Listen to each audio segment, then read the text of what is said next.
Hello दोस्तों, Aaradhya race academy के YouTube channel में आप सभी का स्वागत है। दोस्तों, राजस्थान पटवारी भर्ती परीक्षा 2021 के लिए दोस्तों नवीनतम पाठ्यक्रम के अनुसार फटाफट क्रैश कोर्स शुरू किया गया है, जिसमें भारतीय इतिहास के टॉप 200 प्रश्न हैं। अगर आप ये 200 प्रश्न देख लेते हैं तो दोस्तों ये भारतीय इतिहास से संबंधित आपका एक भी प्रश्न है वो गलत नहीं होगा। शर्त यही है, आप शांति से इन प्रश्नों को देखें। सारे के सारे प्रश्न बहुत ही अच्छे लेवल के हैं और इससे आपका पूरा का पूरा कोर्स है वो कवर हो जाएगा। आराध्या रेस एकेडमी के यूट्यूब चैनल को सब्सक्राइब जरूर करें, बेल आइकन को दबाएं। वीडियो को लाइक नहीं किया तो वीडियो को लाइक जरूर करें, ठीक है। और अपने दोस्तों के पास में फेसबुक व्हाट्सएप ग्रुप पे शेयर जरूर करें। तो चलिए दोस्तों शुरू करते हैं आज का अपना इसमें पहला प्रश्न। चीनी यात्री फायान निम्नलिखित में से किसके शासनकाल में भारत आया था? तो ये तो दोस्तों आप सभी को पता होगा कि किसके शासनकाल में भारत आया था। तो इसका राइट आंसर हो जाएगा वो है चंद्रगुप्त विक्रमादित्य। तो इसका बिल्कुल सही उत्तर हो जाएगा सी नंबर का ऑप्शन, बिल्कुल सही उत्तर। आगे देखिए दो चीनी यात्री आए थे, एक तो फायान आया था, यह आया था चंद्रगुप्त द्वितीय के समय। एक आया था दोस्तों हेनसान, ठीक है। कौन था? हेनसान। और ये हेनसान आया था दोस्तों हर्षवर्धन के समय। तो आपको याद रखना है से है, यानी कि हेनसान है वो हर्षवर्धन के समय आया था और फायान है ये चंद्रगुप्त द्वितीय के समय आया था। C number option right answer इसका। आगे देखिए सेकंड नंबर प्रश्न है, कालिदास की किस कृति की गिनती विश्व की सुप्रसिद्ध साहित्यिक कृतियों में होती है? यानी कि कालिदास की कौन सी कृति की गिनती विश्व की सुप्रसिद्ध साहित्यिक कृतियों में होती है? तो इसका राइट आंसर हो जाएगा वो है अभिज्ञान शाकुंतलम, अभिज्ञान शाकुंतलम।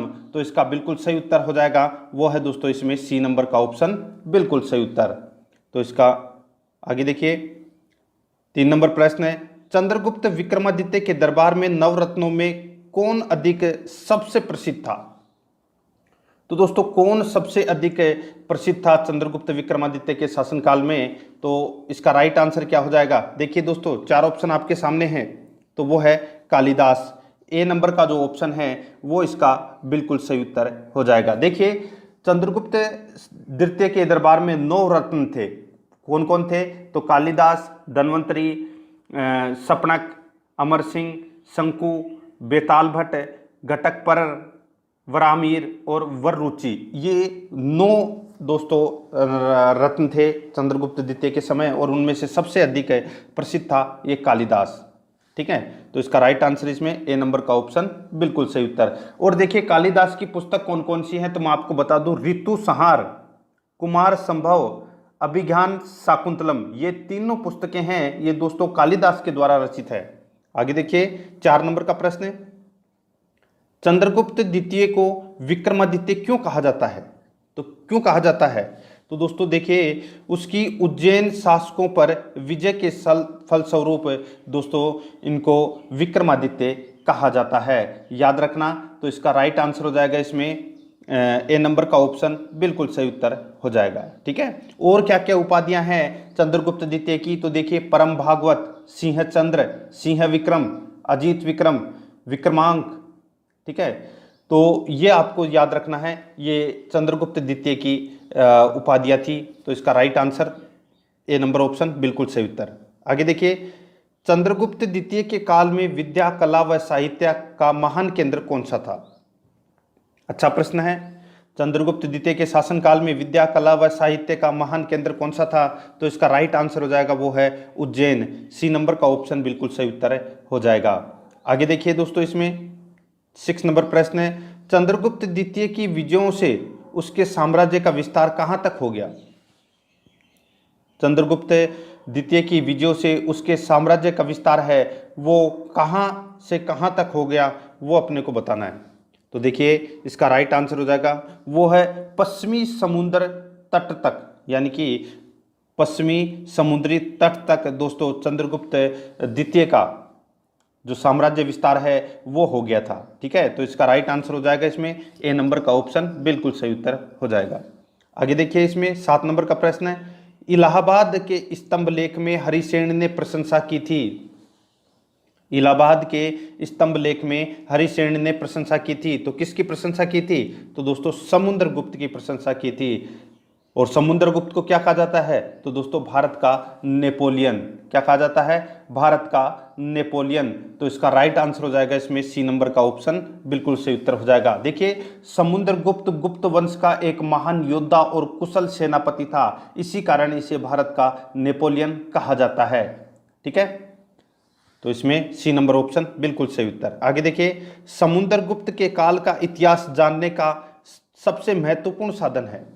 समुद्रगुप्त के काल का इतिहास जानने का सबसे महत्वपूर्ण साधन है, वो कौन सा है? तो वो है दोस्तों इलाहाबाद स्तंभ पर उत्कीर्ण लेख। इलाहाबाद स्तंभ पर उत्कीर्ण लेख। तो इसका राइट आंसर हो जाएगा ए नंबर का ऑप्शन बिल्कुल सही उत्तर हो जाएगा। इसमें समुद्रगुप्त की संपूर्ण जानकारी है वो मिलती है इस लेख में। आगे देखिए, गुप्त वंश की स्थापना किसने की? तो सीधा सा है, गुप्त वंश की स्थापना है वो श्रीगुप्त ने की थी। तो इसका राइट आंसर हो जाएगा ए नंबर ऑप्शन बिल्कुल सही उत्तर हो जाएगा। आगे देखिए, 10 नंबर का प्रश्न है, किस वंश को भारत की संस्कृति में स्वर्ण युग कहा जाता है?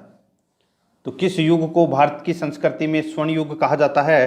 तो ये कहा जाता है दोस्तों गुप्त काल को। गुप्त काल को भारतीय संस्कृति का स्वर्ण युग कहा जाता है। तो इसमें बी नंबर ऑप्शन बिल्कुल सही उत्तर हो जाएगा। आगे देखिए, 11 नंबर का प्रश्न है, गुप्त संवत की स्थापना किसने की थी? तो दोस्तों देखिए, गुप्त संवत की स्थापना है वो किसने की थी? तो चंद्रगुप्त प्रथम ने गुप्त संवत की स्थापना की थी। तो इसका राइट आंसर हो जाएगा इसमें ए नंबर का ऑप्शन बिल्कुल सही उत्तर हो जाएगा। आगे देखिए, इसमें 12 नंबर का प्रश्न है, बिंबिसार ने अपने राज्यवेद्य जीवक को किस राज्य के राजा की चिकित्सा के लिए भेजा था? अच्छा प्रश्न है। बिंबिसार ने अपने राज्यवेद जीवक को किस राज्य के राजा की चिकित्सा के लिए भेजा था? तो इसका राइट आंसर हो जाएगा वो है अवंती। सी नंबर का ऑप्शन बिल्कुल सही उत्तर हो जाएगा अवंती। आगे देखिए, भारत पर आक्रमण करने वाला पहला विदेशी कौन था? तो दोस्तों कौन था भारत पर आक्रमण करने वाला पहला विदेशी?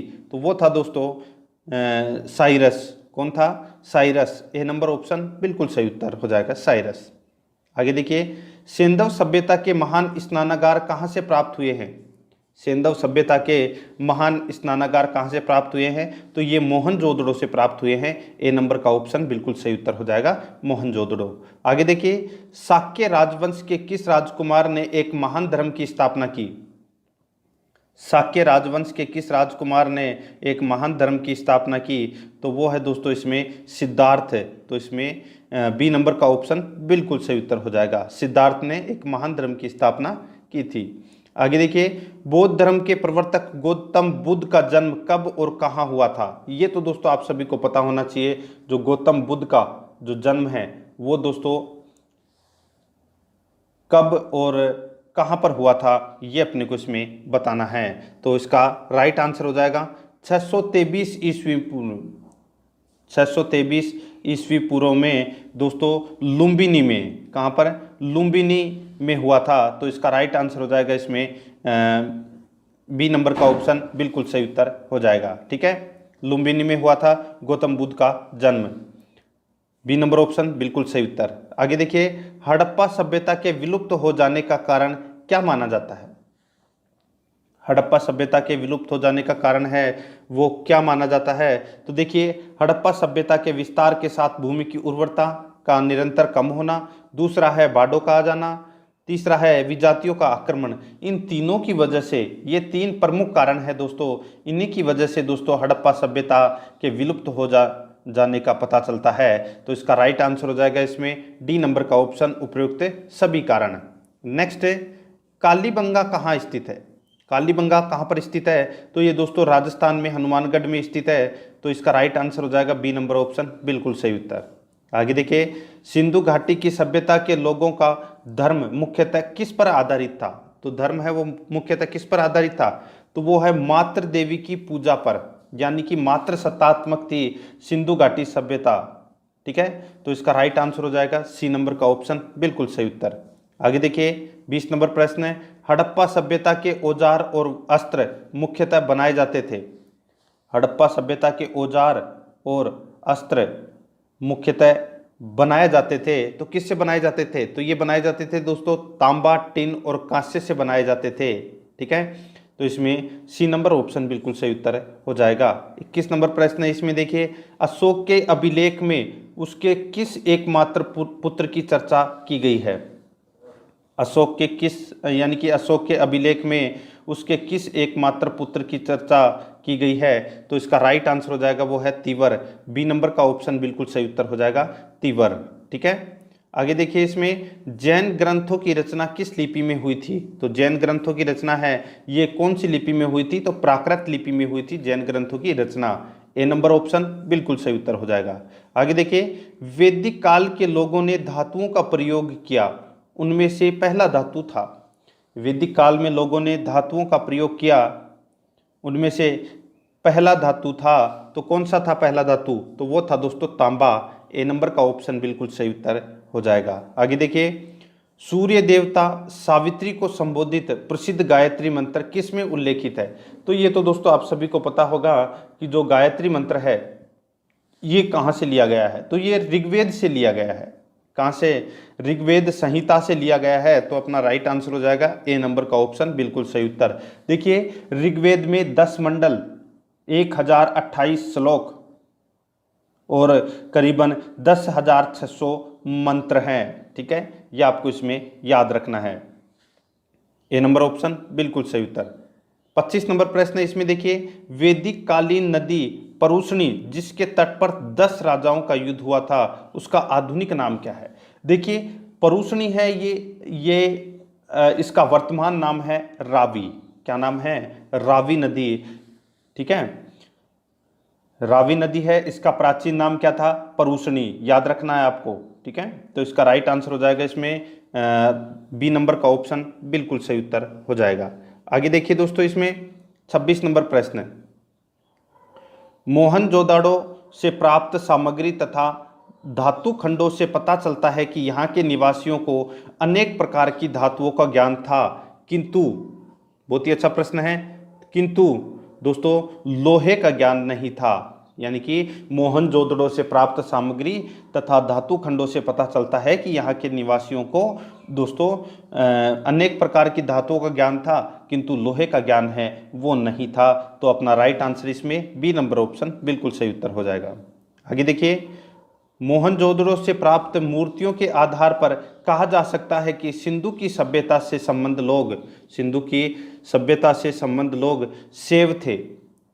कौन थे, सेव। तो इसका राइट आंसर हो जाएगा इसमें बी नंबर का ऑप्शन बिल्कुल सही उत्तर हो जाएगा। आगे देखिए इसमें 28 नंबर प्रश्न है, मोहनजोदड़ो के खनन कार्य से पता चला है कि वहाँ एक के नीचे अनेक नगर चक्र के कारण ध्वंस हुए हैं। इन नगरों की संख्या बताई कितनी जाती है। दोबारा देखिए, अच्छा प्रश्न है। मोहनजोदाड़ो के खनन कार्य से पता चलता है कि वहां एक के नीचे अनेक नगर चक्र के कारण ध्वंस हुए। इन नगरों की संख्या दोस्तों कितनी है, तो ये तो आप सभी को पता होगा, मैंने आपको बताया भी था दोस्तों 3। ठीक है, डी नंबर का ऑप्शन इसका राइट आंसर हो जाएगा 3। नगरों की संख्या कितनी थी, 3। आगे देखिए हड़प्पा एक प्राचीन नगर का ध्वंसावशेष है जिसका पता मोहनजोदड़ो की खुदाई के बाद चला। यह स्थान दोस्तों कहाँ पर है, तो ये स्थान है दोस्तों पाकिस्तान के मोंटगोमरी ज़िले में। तो दोस्तों पाकिस्तान के मोंटगोमरी ज़िले में, तो इसका राइट आंसर क्या हो जाएगा, डी नंबर का ऑप्शन बिल्कुल सही उत्तर हो जाएगा। ठीक है, ये मोहनजोदड़ो की मोहनजोदड़ो सभ्यता है इसके उत्खननकर्ता कौन थे, तो राखलदास बनर्जी ने। ठीक है, ये आपको इसमें याद रखना है, राखलदास बनर्जी। आगे देखिए इसमें सिंधु सभ्यता का विस्तार कहाँ से कहाँ तक था। तो देखिए सिंधु सभ्यता का विस्तार है वो दोस्तों 12,99,660 वर्ग किलोमीटर पर ये सिंधु घाटी सभ्यता है, ये फैली हुई थी। और इस सभ्यता का अगर विस्तार देखें अपन, तो देखिए पंजाब, सिंध, बलूचिस्तान, गुजरात, राजस्थान और पश्चिमी उत्तर प्रदेश तक दोस्तों ये विस्तृत थी। तो इसका राइट आंसर हो जाएगा वो है इसमें कौन सा, तो वो है डी नंबर का ऑप्शन डी नंबर का ऑप्शन इसका राइट आंसर हो जाएगा। पंजाब, सिंध, काठियावाड़, उत्तरी पश्चिमी सीमा प्रांत तथा गंगा यमुना के 2 आब तक। ठीक है, तो इसमें डी नंबर का ऑप्शन बिल्कुल सही उत्तर हो जाएगा। आगे देखिए, मोहनजोदाड़ो नामक टीले के नीचे कोई प्राचीन नगर बसा हुआ था। इसका पता श्री मार्शल और श्री राखलदास बनर्जी ने सन कौन सी सन में लगाया था इसका पता? तो ये लगाया था दोस्तों 1920 में पता लगाया था। ठीक है, तो इसका राइट आंसर क्या हो जाएगा? सी नंबर का ऑप्शन बिल्कुल सही उत्तर हो जाएगा। ठीक है, आगे देखिए, इसमें 32 नंबर प्रश्न है, मोहनजोदाड़ो में पुरातात्विक खनन कार्य, मोहनजोदड़ो में पुरातात्विक खनन कार्य है, ये कब किया गया? ये किया गया दोस्तों 1922 में। किसके द्वारा? राखलदास बनर्जी के द्वारा किया गया था। कौन सी नदी के तट पर है? तो सिंधु नदी के तट पर स्थित है। कहाँ पर है ये मोहनजोदड़ो? तो ये लरकाना जिला पाकिस्तान में है। ठीक है, क्या मिला है यहाँ से? तो 3 मुख वाले देवता पशुपतिनाथ की मूर्ति मिली है, नर्तकी की कांस्य मूर्ति मिली है, विशाल अन्नागार व स्नानागार मिले हैं, और सूती वस्त्र भी मिले हैं मोहनजोदड़ो से। ठीक है, तो इसमें बी नंबर ऑप्शन बिल्कुल सही उत्तर हो जाएगा। 1922 में राखलदास बनर्जी के द्वारा किया गया था। आगे देखिए, मोहनजोदाड़ो किस भाषा का शब्द है? तो ये कौन सी भाषा का शब्द है? तो ये दोस्तों सिंधी भाषा का शब्द है। डी नंबर ऑप्शन बिल्कुल सही उत्तर हो जाएगा, सिंधी भाषा। आगे देखिए, मोहनजोदड़ो का शाब्दिक अर्थ क्या है? तो इसका शाब्दिक अर्थ है मुर्दों का टीला। क्या अर्थ है? मुर्दों का टीला। तो इसका राइट आंसर हो जाएगा इसमें बी नंबर का ऑप्शन बिल्कुल सही उत्तर हो जाएगा। ठीक है, आगे देखिए दोस्तों, इसमें 35 नंबर प्रश्न है, मोहनजोदड़ो एक प्राचीन नगर का ध्वंसावशेष है। ठीक है, इस परंपरा के कुछ अन्य नगरों का भी पता चला है। कहा जाता है कि मोहनजोदाड़ो की इस सभ्यता ईसा से यानी कि लगभग कितने वर्ष पूर्व की ये सभ्यता है?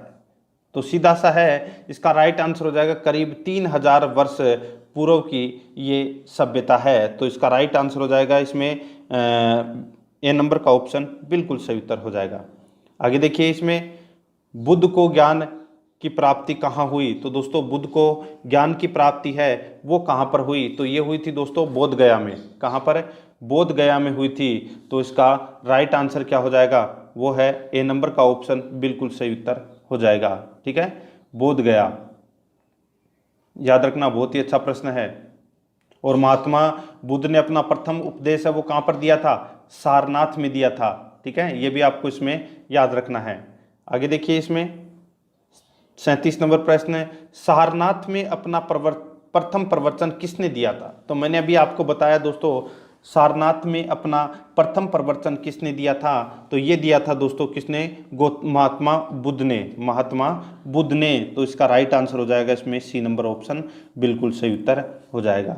आगे देखिए, 38 नंबर प्रश्न है, अजंता की गुफाओं में चित्र किस काल के हैं? अजंताओं की गुफा में चित्र है वो किस काल के हैं? तो वो है गुप्त वंश के चित्र हैं दोस्तों इसमें अजंता की गुफाओं में। ठीक है, गुप्त वंश के काल के चित्र हैं। तो इसमें बी नंबर ऑप्शन बिल्कुल सही उत्तर हो जाएगा। 39 नंबर प्रश्न है, गुप्तकालीन आर्थिक दशा की प्रमुख विशेषता क्या थी? गुप्तकालीन आर्थिक दशा की प्रमुख विशेषता क्या थी? तो दोस्तों क्या थी प्रमुख विशेषता? वो है उद्योग धंधों व कृषि को प्रोत्साहन। उद्योग धंधों व कृषि को प्रोत्साहन इसकी प्रमुख विशेषता थी। ए नंबर का ऑप्शन बिल्कुल सही उत्तर हो जाएगा। आगे देखिए, इसमें 40 नंबर प्रश्न है, गुर्जर प्रतिहार वंश की स्थापना की थी। गुर्जर प्रतिहार वंश की स्थापना है वो किसने की थी? तो ये की थी दोस्तों किसने? तो देखिए नागभट्ट प्रथम। नागभट्ट प्रथम इसका राइट आंसर हो जाएगा। ये वास्तविक संस्थापक माने जाते हैं गुर्जर प्रतिहार वंश के। तो इसका राइट आंसर हो जाएगा ए नंबर ऑप्शन बिल्कुल सही उत्तर। आगे देखिए, 41 नंबर प्रश्न है, वर्तमान गणित में दशमलव प्रणाली आविष्कारक का श्रेय निम्न में से किस युग को जाता है? यानी कि वर्तमान गणित में दशमलव प्रणाली आविष्कारक का श्रेय निम्न में से किस युग को जाता है? तो ये जाता है दोस्तों कौन से युग को? तो ये गुप्त युग को जाता है इसका श्रेय। ठीक है, तो इसमें बी नंबर ऑप्शन बिल्कुल सही उत्तर हो जाएगा। आगे देखिए, गुप्तकालीन बौद्ध शिक्षा का महान केंद्र कौन सा था? गुप्तकालीन बौद्ध शिक्षा का महान केंद्र कौन सा था? तो इसका राइट आंसर हो जाएगा वो है दोस्तों नालंदा। सी नंबर का ऑप्शन बिल्कुल सही उत्तर हो जाएगा। और आप सभी को पता होना चाहिए दोस्तों, नालंदा विश्वविद्यालय की स्थापना है वो किसके द्वारा की गई थी? तो ये कुमारगुप्त के द्वारा की गई थी। ठीक है, तो ये इसका राइट आंसर हो जाएगा सी नंबर का ऑप्शन बिल्कुल सही उत्तर। आगे देखिए, दो महाकाव्य रामायण और महाभारत का संहिताकरण गुप्त काल के दौरान संभवतः किस शताब्दी में हुआ? अच्छा प्रश्न है। इसमें देखिए, दो महाकाव्य रामायण और महाभारत का संहिताकरण गुप्त काल के दौरान संभवतः किस शताब्दी में हुआ? तो ये चौथी शताब्दी ईस्वी में। तो इसका राइट आंसर हो जाएगा ए नंबर ऑप्शन बिल्कुल सही उत्तर हो जाएगा। आगे देखिए, प्राचीन भारतीय कला एवं स्थापत्य के चरमोत्कर्ष का युग था। प्राचीन भारतीय कला एवं स्थापत्य के चरमोत्कर्ष का युग था, तो वो कौन सा युग था? तो वो था दोस्तों इसमें गुप्त युग। तो इसमें सी नंबर ऑप्शन बिल्कुल सही उत्तर। 45 नंबर प्रश्न है, गुप्त काल में औषधि शास्त्र का प्रमुख विद्वान कौन था? गुप्त काल में औषधि शास्त्र का प्रमुख विद्वान कौन था? तो दोस्तों ये तो आप सभी को पता होगा कौन था। तो ये था दोस्तों वाग्भट। कौन था? वाग्भट। तो इसका राइट आंसर हो जाएगा इसमें ए नंबर का ऑप्शन बिल्कुल सही उत्तर हो जाएगा। ठीक है, आगे देखिए, इसमें खगोल शास्त्र में गुप्त काल का सबसे प्रसिद्ध नाम है। खगोल शास्त्र में गुप्त काल में सबसे प्रसिद्ध नाम है, तो वो कौन सा है वो प्रसिद्ध नाम? तो वो है दोस्तों आर्यभट्ट। सी नंबर का ऑप्शन इसका बिल्कुल सही उत्तर हो जाएगा। ब्रह्म सिद्धांत दिया था किसने? तो आर्यभट्ट ने। ठीक है, तो इसका right answer C number option बिल्कुल सही उत्तर हो जाएगा। आगे देखिए, इसमें 47 नंबर प्रश्न है, कौन सा राजवंश हुणों के आक्रमण से अत्यंत विचलित हुआ? कौन सा राजवंश है वो हुणों के आक्रमण से अत्यंत विचलित हुआ? तो वो था दोस्तों इसमें गुप्त वंश। कौन सा? गुप्त वंश। तो इसका राइट आंसर हो जाएगा सी नंबर का ऑप्शन बिल्कुल सही उत्तर हो जाएगा। ठीक है, आगे देखिए, इसमें 48 नंबर प्रश्न है, निम्नलिखित में से कौन गुप्तकालीन स्वर्ण मुद्रा है? तो गुप्तकालीन स्वर्ण मुद्रा है वो कौन सी है इनमें से? तो वो है दिनार। बी नंबर का ऑप्शन बिल्कुल सही उत्तर दिनार। आगे देखिए, निम्न में से किस काल में स्त्रियों की संख्या पुरुषों के बराबर थी? तो कौन से काल में स्त्रियों की संख्या पुरुषों के बराबर थी? तो इसका राइट आंसर हो जाएगा गुप्त काल में स्त्रियों की संख्या है वो पुरुषों के बराबर थी। तो इसमें ए नंबर ऑप्शन बिल्कुल सही उत्तर हो जाएगा। आगे देखिए, 50 नंबर प्रश्न है, किसने नालंदा विश्वविद्यालय का भ्रमण व वहां अध्ययन किया? तो सीधा सा है, हर्षवर्धन के समय कौन आए थे? हेनसान। तो हेनसान ने दोस्तों नालंदा विश्वविद्यालय का भ्रमण किया और वहां पर अध्ययन भी किया। तो इसका राइट आंसर हो जाएगा ए नंबर का ऑप्शन बिल्कुल सही उत्तर हो जाएगा। ठीक है, आगे देखिए, इसमें 51 नंबर प्रश्न है, निम्नलिखित में से कौन सी विशेषता सिंधु घाटी सभ्यता से संबंधित नहीं है? तो कौन सी विशेषता सिंधु घाटी सभ्यता से संबंधित नहीं है? तो यहाँ पे देखिए, चार ऑप्शन आपके सामने दिए गए हैं। बहुत ही अच्छा प्रश्न है। तो यहाँ पे देखिए, व्यावसायिक कृषि, ठीक है, नगर नियोजन, व्यापार एवं उद्योग, ये तीनों तो संबंधित है सिंधु घाटी सभ्यता से, लेकिन चारागाही अर्थव्यवस्था ये दोस्तों सिंधु घाटी सभ्यता से संबंधित नहीं थी। तो इसमें बी नंबर ऑप्शन बिल्कुल सही उत्तर हो जाएगा। आगे देखिए, 52 नंबर प्रश्न है, सिंधु घाटी सभ्यता को किस काल से जोड़ा जा सकता है? सिंधु घाटी सभ्यता को किस काल से जोड़ा जा सकता है? तो इसका राइट आंसर हो जाएगा वो है दोस्तों कांस्य काल से जोड़ा जा सकता है। ठीक है, यानी कि सिंधु घाटी सभ्यता है वो कौन से काल की थी? तो ये कांस्य काल की। तो इसमें डी नंबर ऑप्शन बिल्कुल सही उत्तर हो जाएगा, कांस्य काल। आगे देखिए, हड़प्पा संस्कृति के अवशेष स्थलों का सर्वाधिक संकेंद्रण किस नदी के तट पर मिला है? हड़प्पा संस्कृति के अवशेष स्थलों का सर्वाधिक संकेंद्रण किस नदी के तट पर मिला है? तो ये मिला है दोस्तों कौन सी नदी के तट पर? तो ये है सिंधु नदी के तट पर। बी नंबर का ऑप्शन इसका बिल्कुल सही उत्तर हो जाएगा।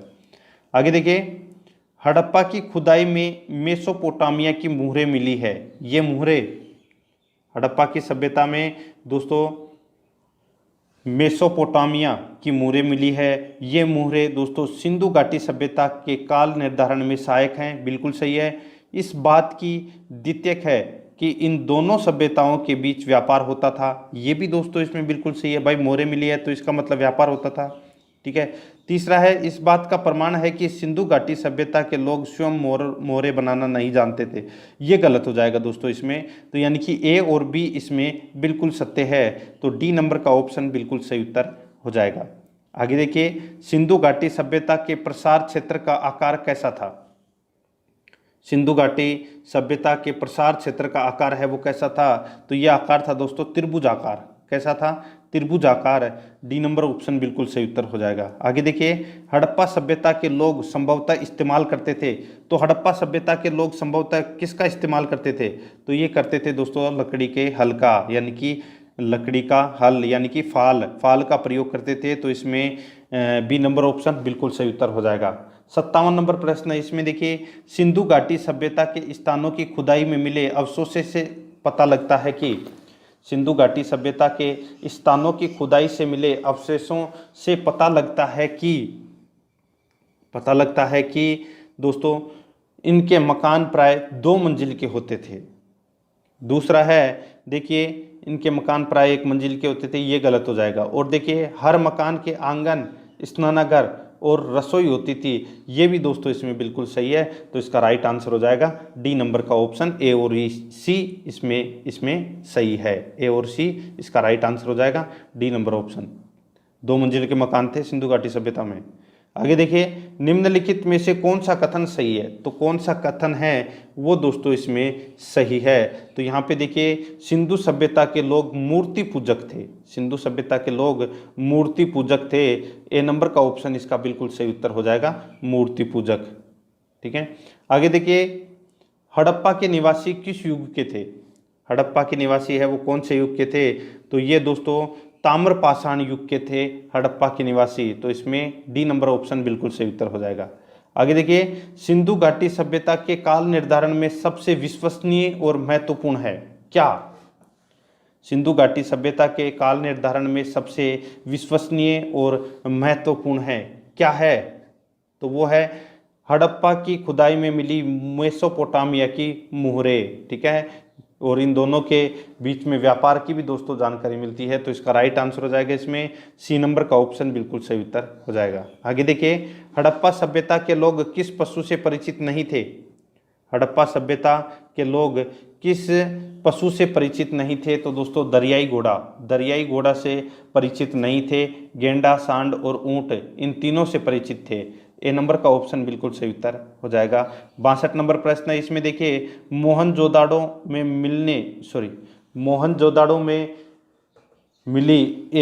मिली है ये। ठीक है, मोहनजोदाड़ो में मिली एक बड़ी इमारत के भग्नावशेष को विद्वान अन्नागार यानी कि अन्न रखने का भंडार मानते हैं।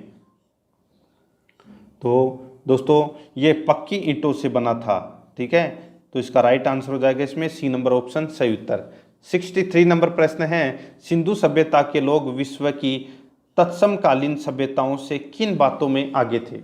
सिंधु सभ्यता के लोग विश्व की तत्समकालीन सभ्यताओं से किस बातों में आगे थे? तो इसका राइट आंसर हो जाएगा, कौन सी बातों में आगे थे? तो ये थे दोस्तों कपास की खेती में, उत्तम नगर आयोजन में, पक्की ईंटों का प्रचुर उपयोग में। तो इसका राइट आंसर हो जाएगा डी नंबर का ऑप्शन ए, बी, सी तीनों इसमें सही है। आगे देखिए, 64 नंबर प्रश्न है, हड़प्पावासी किस फसल से अनभिज्ञ थे? हड़प्पावासी किस फसल से अनभिज्ञ थे? तो इसका राइट आंसर हो जाएगा वो है गन्ने से। डी नंबर का ऑप्शन बिल्कुल सही उत्तर हो जाएगा, गन्ने से। आगे देखिए, सिंधु घाटी सभ्यता के लोग नाना प्रकार की सब्जियां, अन्न तथा फलों का उपयोग करते थे। मुख्य रूप से वे, सिंधु घाटी सभ्यता के लोग नाना प्रकार की सब्जियां, अन्न तथा फलों का उपयोग करते थे। मुख्य रूप से वे दोस्तों निरामिष और सामिष दोनों का सेवन करते थे। निरामिष तथा सामिष दोनों का सेवन करते थे। तो इसका राइट आंसर हो जाएगा सी नंबर का ऑप्शन बिल्कुल सही उत्तर हो जाएगा। ठीक है, आगे देखिए, इसमें 66 नंबर प्रश्न है, सिंधु घाटी सभ्यता से संबंध लोगों के मनोरंजन का मुख्य साधन क्या था? तो लोगों के मनोरंजन का मुख्य साधन क्या था सिंधु घाटी सभ्यता में? तो वो है नृत्य तथा गायन था। एवं पासे यानी कि चौपड़ खेलने में भी उनकी रुचि थी। तो इसका राइट आंसर हो जाएगा बी नंबर का ऑप्शन बिल्कुल सही उत्तर हो जाएगा। ये मनोरंजन का साधन था, नृत्य, गायन और पासे खेलने पासे खेलने में भी। ठीक है, तो इसका right answer B number option सही उत्तर हो जाएगा। 67 नंबर प्रश्न है, इसमें देखिए सिंधु घाटी सभ्यता के लोग, सिंधु घाटी सभ्यता के लोग दोस्तों सूती तथा ऊनी वस्त्र बनाना जानते थे, सूती तथा ऊनी वस्त्र बनाना जानते थे। मैंने आपकी अब भी थोड़ी देर पहले बताया था मोहनजोदड़ो सभ्यता से दोस्तों सूती वस्त्र प्राप्त हुआ है। ठीक है, बी नंबर ऑप्शन इसका बिल्कुल सही उत्तर हो जाएगा। आगे देखिए दोस्तों, इसमें 68 नंबर प्रश्न है, सिंधु घाटी सभ्यता के लोग लगभग सभी स्थानों पर दुर्ग के अवशेष प्राप्त हुए हैं। यानी कि सिंधु घाटी सभ्यता के लोग लगभग सभी स्थानों पर दुर्ग के अवशेष प्राप्त हुए हैं। निम्नलिखित में से किस स्थान पर दुर्ग का अवशेष नहीं मिला है? तो दोस्तों कौन से स्थान पर दुर्ग का अवशेष नहीं मिला है? तो यहाँ पे देखिए चार ऑप्शन आपके सामने हैं, रोपड़, कोटदीजी और चंदहुड़ो। इन तीनों स्थानों से दोस्तों दुर्ग के अवशेष मिले हैं, लेकिन कालीबंगा से कोई दुर्ग का अवशेष नहीं मिला। तो इसका राइट आंसर हो जाएगा डी नंबर का ऑप्शन बिल्कुल सही उत्तर हो जाएगा। आगे देखिए, इसमें 69 नंबर प्रश्न है, मोहनजोदड़ो की खुदाई से पता चला है कि तत्कालीन मकान पक्की ईंटों से बनाए जाते थे। तो मैंने अभी आपको बताया दोस्तों थोड़ी देर पहले ही कि अन्नागार, ठीक है, यानी कि बड़े बड़े कमरे थे जो पक्की ईंटों से बने हुए थे, वहां पर अन्न रखने का कार्य किया जाता था। ठीक है, तो पक्की ईंटों से बनाए जाते थे। तो इसका राइट आंसर हो जाएगा ए नंबर का ऑप्शन बिल्कुल सही उत्तर हो जाएगा।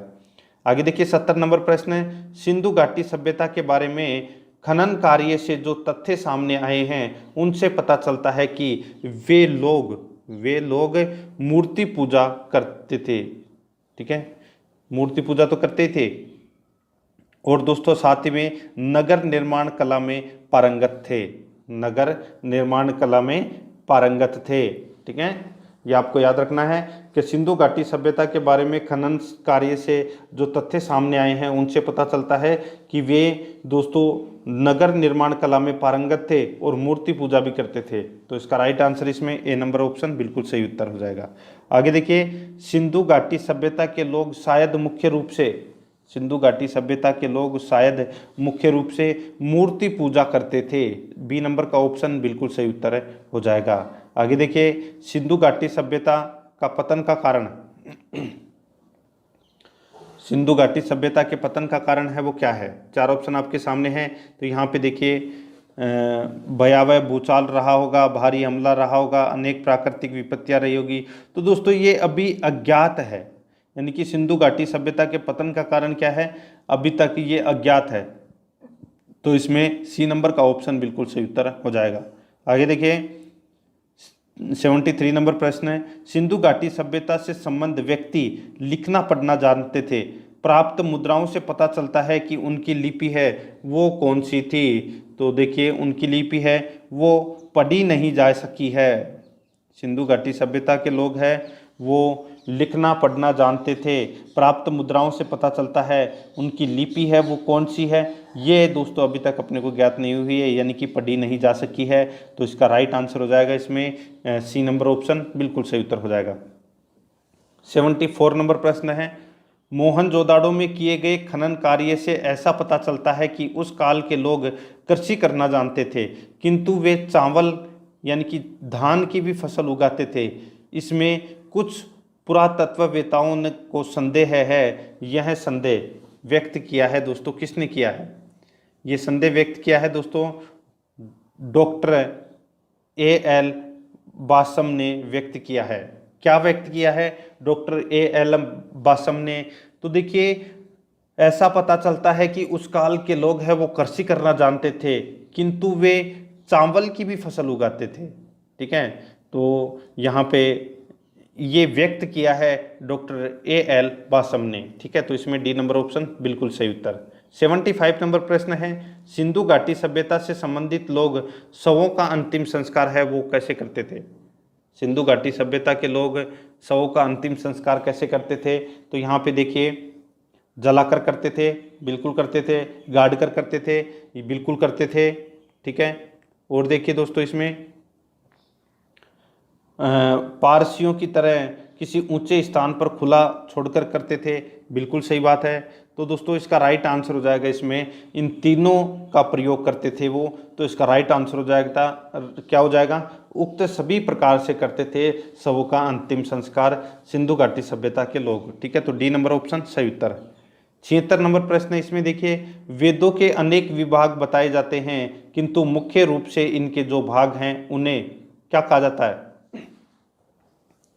वेदों के अनेक विभाग बताए जाते हैं किंतु मुख्य रूप से इनके जो भाग हैं उन्हें दोस्तों संहिता अथवा मंत्र कहा जाता है, बिल्कुल सही है। ब्राह्मण मंत्र कहा जाता है, ये भी इसमें सही है। आरण्यक और उपनिषद कहा जाता है, ये भी इसमें सही है, यानी कि तीनों ही कहे जाते हैं। तो इसका राइट आंसर हो जाएगा उपरोक्त तीनों कहे जाते हैं, डी नंबर ऑप्शन बिल्कुल सही उत्तर हो जाएगा। आगे देखिए 77 नंबर प्रश्न है, वेदों के अनेक विभाग बताए जाते हैं किंतु मुख्य रूप से जो भाग हैं उन्हें, वेदों के अनेक विभाग बताए जाते हैं किंतु मुख्य रूप से इनसे जो भाग हैं उन्हें दोस्तों संहिताएं अथवा मंत्र कहा जाता है। ठीक है, तो ये दोस्तों इसका राइट आंसर हो जाएगा डी नंबर ऑप्शन। ठीक है, उपरोक्त तीनों कहे जाते हैं। आगे देखिए, वेद का शाब्दिक अर्थ है, तो वेद का शाब्दिक अर्थ क्या हो जाएगा, वो है दोस्तों ज्ञान, बी नंबर ऑप्शन सही उत्तर। 79 नंबर प्रश्न है, वैदिक काल की प्राचीनता के बारे में यहाँ पे देखिए, वैदिक काल की प्राचीनता के बारे में पंडित बाल Gangadhar Tilak, Jacobi, Max Muller, विंटरनीत्ज प्रभृति विद्वानों ने अलग अलग मत है वो व्यक्त किए हैं। श्री तिलक ने यानी कि श्री तिलक के मत से वैदिक साहित्य का रचना काल ईसा से है। तो वैदिक साहित्य का रचना काल है वो पंडित श्री तिलक यानी कि बाल गंगाधर तिलक के अनुसार दोस्तों जो वैदिक साहित्य है ये 10,000 वर्ष पहले का है। अब का है 10,000 वर्ष पहले का है। तो इसका right answer B number option हो जाएगा। आगे देखिए, इसमें 80 नंबर प्रश्न है, भारतीय सभ्यता का प्राथमिक सोपान सबसे प्रारंभिक चरण किसे माना जाता है। भारतीय सभ्यता का प्राथमिक सोपान सबसे प्रारंभिक चरण किसे माना जाता है, तो ये माना जाता है दोस्तों किसे, तो इसका राइट आंसर क्या हो जाएगा, तो दोस्तों इसका राइट आंसर हो जाएगा वो है प्राथमिक सोपान, ये माना जाता है सिंधु घाटी सभ्यता को। ठीक है, तो सी नंबर ऑप्शन बिल्कुल सही उत्तर, सिंधु घाटी सभ्यता। आगे देखिए, सिंधु घाटी सभ्यता के किस स्थान पर डॉकयार्ड होने का आधार है। तो डॉकयार्ड होने का जो आधार है वो दोस्तों कहाँ पर है, तो लोथल में। ठीक है, वहाँ पर क्या है, बंदरगाह है। ठीक है, समझ में आ गया, यानी कि व्यापार करने के लिए जो बंदरगाह था यानी कि डॉकयार्ड, ठीक है, वो कहाँ पर था, लोथल में। और लोथल है ये कौन सी नदी के किनारे है, तो ये भोगवान नदी के किनारे है। कहाँ पर, अहमदाबाद गुजरात में। तो इसमें डी नंबर ऑप्शन सही उत्तर हो जाएगा। आगे देखिए, सिंधु घाटी सभ्यता की लिपि, तो दोस्तों सिंधु घाटी सभ्यता की लिपि है वो एक लाइन में दाहिने से बाएं और दूसरी लाइन में बाएं से दाहिनी ओर लिखी जाती थी। समझ में आ गया, सिंधु घाटी सभ्यता की लिपि है वो एक लाइन में दाहिने ओर से और दूसरी लाइन में बाएं ओर से लिखी जाती थी। तो इसमें सी नंबर ऑप्शन बिल्कुल सही उत्तर हो जाएगा। 83 नंबर प्रश्न है, सिंधु घाटी सभ्यता के लोग शेर, गेंडे और जंगली भैंसे से परिचित थे क्योंकि इस घाटी के स्थानों की खुदाई में दोस्तों कुछ मोहरों पर इन जानवरों के चित्र बने हुए हैं। ठीक है, यानी कि सिंधु घाटी सभ्यता के लोग शेर, गेंडे और जंगली भैंसे से परिचित थे क्योंकि इस घाटी के स्थानों में कुछ मोहरों पर इन जानवरों के चित्र बने हुए हैं। बी नंबर ऑप्शन बिल्कुल सही उत्तर हो जाएगा। 84 नंबर प्रश्न है, इसमें देखिए, खोज काल क्रम में कौन सा स्थान सबसे बाद का है। खोज काल क्रम में कौन सा स्थान सबके बाद का है, तो इसका राइट आंसर हो जाएगा वो है दोस्तों इसमें बनवाली। डी नंबर ऑप्शन बिल्कुल सही उत्तर हो जाएगा, बनवाली। आगे देखिए, हड़प्पा में खुदाई का काम किसने कराया था। हड़प्पा में खुदाई का काम है वो दोस्तों किसने कराया था? तो ये कराया था दोस्तों दयाराम साहनी ने। किसने कराया था? दयाराम साहनी ने हड़प्पा में खुदाई का काम करवाया था। कब करवाया था? तो दोस्तों ये करवाया था 1921 में। हड़प्पा कौन सी नदी के तट पर है? तो दोस्तों रावी नदी के तट पर है। कहाँ पर है अभी इसकी स्थिति हड़प्पा की? तो मोंटगोमरी पाकिस्तान में। ठीक है, तो यहाँ पर सी नंबर ऑप्शन बिल्कुल सही उत्तर हो जाएगा। आगे देखिए, मोहनजोदाड़ो का विशाल स्नानागार किस बात का संकेत करता है? देखिए दोस्तों, मोहनजोदड़ो में एक विशाल स्नानागार मिला है जो 11.88 मीटर तो कितना था? लंबा। 11.88 मीटर तो लंबा था। और दोस्तों 7.1 मीटर है ये दोस्तों चौड़ा था। 7.1 मीटर चौड़ा और 2.43 मीटर है वो क्या था? गहरा। ठीक है, तो इसका राइट आंसर क्या हो जाएगा? वो है इसमें, इस प्रश्न का राइट आंसर हो जाएगा वो है उन्नत शहरी नगर योजना का, उन्नत शहरी नगर योजना का संकेत करता है। तो इसमें डी नंबर ऑप्शन बिल्कुल सही उत्तर हो जाएगा। आगे देखिए, सिंधु घाटी सभ्यता के निवासियों की सामाजिक एवं धार्मिक स्थिति का सर्वोत्तम बोध किससे होता है? सिंधु घाटी सभ्यता के निवासियों की सामाजिक एवं धार्मिक स्थिति का सर्वोत्तम बोध किससे होता है? तो ये होता है दोस्तों किससे? तो ये टेराकोटा फिगर से। टेराकोटा फिगर से। सी नंबर का ऑप्शन बिल्कुल सही उत्तर हो जाएगा, टेराकोटा फिगर से। आगे देखिए, सिंधु घाटी सभ्यता के किस स्थान पर फर्शों के बनाने में सजावटी ईंटों का प्रयोग किया जाता था? सिंधु घाटी सभ्यता के किस स्थान पर फर्शों के बनाने में सजावटी ईंटों का प्रयोग किया जाता था?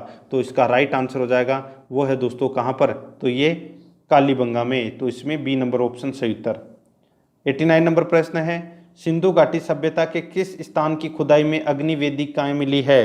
तो अग्नि वेदिकाएं दोस्तों कौन से स्थान पर मिली है? तो ये मिली है लोथल और कालीबंगा में। लोथल और कालीबंगा में अग्नि वेदिकाएं मिली हैं। तो इसका राइट आंसर हो जाएगा इसमें डी नंबर का ऑप्शन बी और सी दोनों।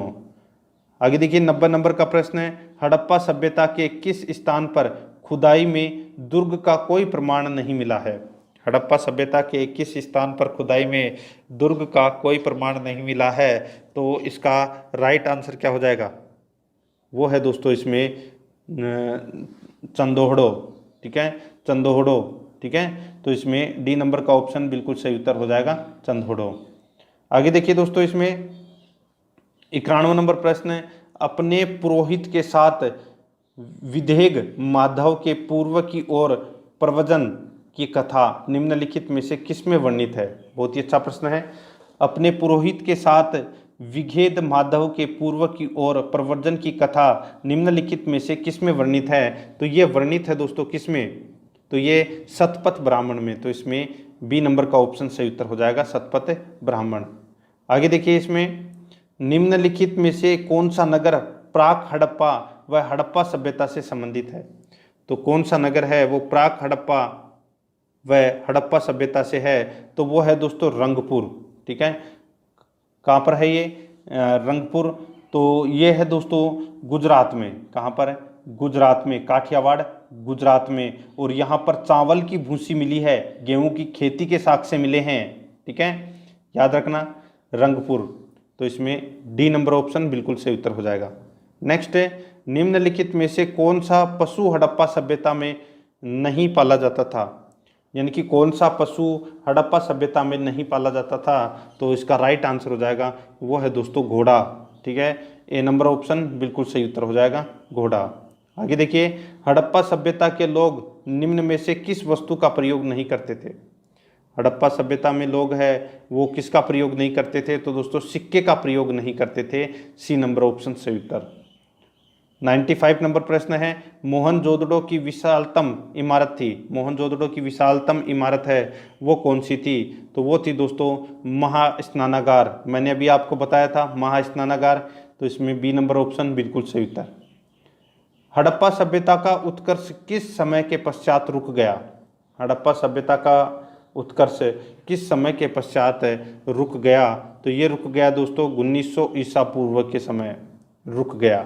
ठीक है, तो इसमें डी नंबर ऑप्शन बिल्कुल सही उत्तर हो जाएगा। आगे देखिए, सिंधु घाटी सभ्यता की खुदाई में विशाल स्नानागार कहाँ मिला है? तो विशाल स्नानागार है ये दोस्तों कहाँ पर मिला है? तो ये मोहनजोदड़ो में मिला है। मैंने अभी आपको बताया था 11.88 मीटर लंबा, 7.01 मीटर चौड़ा और 2.43 मीटर गहरा था। मोहनजोदड़ो में मिला है ये, तो इसमें ए नंबर ऑप्शन सही उत्तर। 98 नंबर प्रश्न है, सिंधु सभ्यता से संबंधित नृत्य करते हुए की मूर्ति बनी है, तो किसकी बनी है वो? नृत्य करती हुई महिला की मूर्ति। तो ये मिली है दोस्तों, कांस्य मूर्ति है ये, ठीक है। तो इसका राइट आंसर बी नंबर का ऑप्शन बिल्कुल सही उत्तर है। ये मिली है मोहनजोदड़ो से, ठीक है, बी नंबर ऑप्शन सही उत्तर। आगे देखिए, सिंधु घाटी की सभ्यता के सामाजिक जीवन के संबंध में निम्न में से कौन सा कथन सही है? तो कौन सा कथन है वो दोस्तों इसमें बिल्कुल सही है? तो देखिए, समाज मातृ प्रधान था, समाज मातृ प्रधान था, तो ये इसका राइट आंसर हो जाएगा। यानी कि सैंधव समाज है वो मातृ सत्तात्मक था, ठीक है। तो इसमें सी नंबर ऑप्शन बिल्कुल सही उत्तर हो जाएगा। 100 नंबर प्रश्न है, मोहनजोदाड़ो नगर की खुदाई में सबसे महत्वपूर्ण सार्वजनिक स्थान प्राप्त हुआ। मोहनजोदाड़ो नगर की खुदाई में सबसे महत्वपूर्ण सार्वजनिक स्थान प्राप्त हुआ, तो ये प्राप्त हुआ दोस्तों वो है बड़ा स्नानागृह, ठीक है, बड़ा स्नानागृह। तो इसमें बी नंबर ऑप्शन सही उत्तर हो जाएगा। अब देखिए 101 नंबर प्रश्न, 100 प्रश्न तो अपने कंप्लीट हो चुके हैं, ठीक है, 100 प्रश्न और बाकी हैं। तो दोस्तों आपको मेरे साथ में चलना है, 100 प्रश्नों का और भी टेस्ट देना है। टोटल इसमें 200 प्रश्न हैं, ठीक है, जो आपकी परीक्षा के लिए महत्वपूर्ण है। चाहे आप इन प्रश्नों के पढ़ने के बाद में कोई सा भी परीक्षा दे लेना, ठीक है, और आपका एक भी प्रश्न है वो प्राचीन भारतीय इतिहास से संबंधित है, वो गारंटी है गलत नहीं होगा, ठीक है। तो मेरे साथ में चलते रहिए और 200 प्रश्नों का आपको पूरा देखना है। देखिए इसमें महायान बौद्ध धर्म में निम्न किस बौद्ध देवता की प्रतिमाओं की पूजा अर्चना नहीं की जाती थी? तो कौन से बौद्ध देवता की प्रतिमा की पूजा अर्चना नहीं की जाती थी? तो इसका राइट आंसर हो जाएगा वो है दोस्तों, देखिए, भौतिक जीवन की समृद्धि की देवी श्री लक्ष्मी की दोस्तों पूजा अर्चना नहीं की जाती थी। तो इसमें डी नंबर ऑप्शन बिल्कुल सही उत्तर हो जाएगा। आगे देखिए, इसमें 102 नंबर प्रश्न है, अधोलिखित में असत्य कथन को इंगित कीजिए। तो असत्य कथन दोस्तों अपने को इसमें बताना है। देखिए यहाँ पे 2 या 3 छेद वाले तख्त सैंधव सभ्यता से प्राप्त हुए हैं, बिल्कुल सही है। मन के बनाने के लिए गोमेद गुजरात से मंगाया जाता था, ये बिल्कुल सही है। यहाँ पे देखिए सौराष्ट्र भगत राव नदी के किनारे पर स्थित है, ये गलत हो जाएगा दोस्तों इसमें। और देखिए इसमें कुवैत के समीप फैला स्टेटाइट की मुहरें प्राप्त हुई है, ये भी सही है। तो इसमें राइट आंसर हो जाएगा सी नंबर का ऑप्शन, क्योंकि ये इसमें भगत राव नदी गलत दे रखा है। आगे देखिए, जैन धर्म के क्रमिक पतन के कारणों में निम्न में से कौन उत्तरदायी कारण नहीं था? तो कौन उत्तरदायी कारण नहीं था? तो वो है दोस्तों उनके नैतिक धर्म की संहिता का अतिवाद तथा धार्मिक अनुशासन। ये दोस्तों जैन धर्म के क्रमिक पतन के कारणों में से दोस्तों ये कारण नहीं था। बाकी हिंदू धर्म आत्मसातकारी शक्ति, विदेशी आक्रांताओं और अन्य लोगों द्वारा उनके मंदिरों का निवास, बाकी तीनों इसमें सही है। सी नंबर का ऑप्शन अपना राइट आंसर हो जाएगा। 104 नंबर प्रश्न है, अधोलिखित ग्रंथों में से किसमें गुप्तकालीन प्रशासन एवं नीतियों का उल्लेख होता है? तो गुप्तकालीन प्रशासन एवं नीतियों का उल्लेख है वो किसमें होता है? तो ये होता है दोस्तों कामंदकीय नीति शास्त्र में गुप्तकालीन प्रशासन एवं नीतियों का उल्लेख है वो मिलता है। तो इसमें सी नंबर ऑप्शन सही उत्तर हो जाएगा। आगे देखिए, हेनसान के विवरणों में निम्नलिखित में से किसका उल्लेख नहीं मिलता? तो किसका उल्लेख है वो नहीं मिलता? तो देखिए कान्यकुब्ज, नालंदा, प्रयाग, इन तीनों का दोस्तों उल्लेख मिलता है हेनसान के विवरणों में, लेकिन इस प्रश्न का राइट आंसर हो जाएगा वो है इनमें से कोई नहीं, ठीक है। तो इसका बिल्कुल सही उत्तर हो जाएगा डी नंबर का ऑप्शन। यहाँ पे डी नंबर ऑप्शन इसका बिल्कुल सही उत्तर है। नेक्स्ट इसमें देखिए, निम्नलिखित में से किसको मंदसौर प्रशस्ति का रचयिता माना जाता है? तो मंदसौर प्रशस्ति का रचयिता है वो किसे माना जाता है? तो ये माना जाता है दोस्तों वत्स भट्टी। इसको वत्स भट्टी और वासुल को। तो इसका राइट आंसर हो जाएगा डी नंबर ऑप्शन, ए और बी दोनों। 107 नंबर प्रश्न है, राजेश्वर के निम्नलिखित ग्रंथों में से भारत की भौगोलिक स्थिति का विस्तार पूर्वक वर्णन प्राप्त होता है? तो भारत की भौगोलिक स्थिति का विस्तार पूर्वक वर्णन प्राप्त होता है तो ये होता है दोस्तों काव्य मीमांसा में। किसमें? काव्य मीमांसा में। ए नंबर ऑप्शन सही उत्तर हो जाएगा। आगे देखिए, अर्थशास्त्र में प्रयुक्त परिमितार्थ एवं शासनहर शब्दों का आशय निम्नलिखित में से किससे है? अर्थशास्त्र में प्रयुक्त परिमितार्थ एवं शासनहर शब्दों का आशय निम्नलिखित में से किससे है? तो दोस्तों ये किससे है? तो ये राजदूतों से है। सी नंबर का ऑप्शन बिल्कुल सही उत्तर हो जाएगा, राजदूतों से। 109 नंबर प्रश्न है, इसमें देखिए, कौटिल्य के अपने अर्थशास्त्र में निसृष्टार्थ शब्द का प्रयोग है। अधोलिखित में से ये किसके लिए प्रयुक्त हैं? तो ये किसके लिए प्रयुक्त हैं?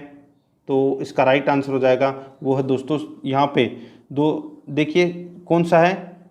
निसृष्टार्थ ये शब्द है, ये दोस्तों संदेश वाहकों के लिए है। किसके लिए? संदेश वाहकों के लिए। तो इसमें डी नंबर ऑप्शन सही उत्तर, संदेश वाहकों के लिए। नेक्स्ट है, निम्नलिखित में से विदेशी यात्री ने राष्ट्रकूटों के बारे में विवरण दिया है।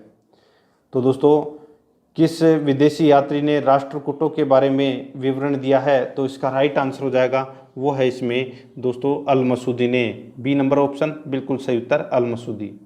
111 नंबर प्रश्न है, कालिदास के निम्न ग्रंथों में से किस ग्रंथ ने शुंगों के इतिहास के बारे में जानकारी प्राप्त होती है? कालिदास के निम्न ग्रंथों में से किस ग्रंथ में शुंगों के इतिहास के बारे में जानकारी प्राप्त होती है? तो इसका राइट आंसर हो जाएगा वो है दोस्तों इसमें मालविका अग्निमित्रम। डी नंबर का ऑप्शन बिल्कुल सही उत्तर हो जाएगा। आगे देखिए, निम्नलिखित में से किस ग्रंथ से विज्ञान संबंधी तकनीक जानकारी प्राप्त होती है? तो यहाँ पे वराहमिहिर की व्रत संहिता से दोस्तों अपने को विज्ञान संबंधी, ठीक है, विज्ञान संबंधी जानकारी तकनीक प्राप्त होती है। तो इसमें एक नंबर का जो ऑप्शन है वो इसका बिल्कुल सही उत्तर हो जाएगा। ठीक है, आगे देखिए, इसमें 113 नंबर प्रश्न है, निम्नलिखित में से किस अभिलेख से यह जानकारी प्राप्त होती है कि दारा प्रथम ने सिंधु घाटी पर अधिकार कर लिया था? तो दोस्तों बहुत ही अच्छा प्रश्न है।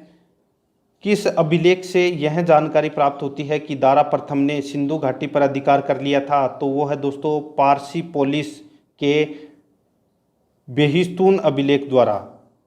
पारसोपोलिस के बेहिस्तून अभिलेख द्वारा दोस्तों यह जानकारी मिलती है कि दारा प्रथम ने सिंधु घाटी पर अधिकार कर लिया था। ए नंबर ऑप्शन सही उत्तर हो जाएगा।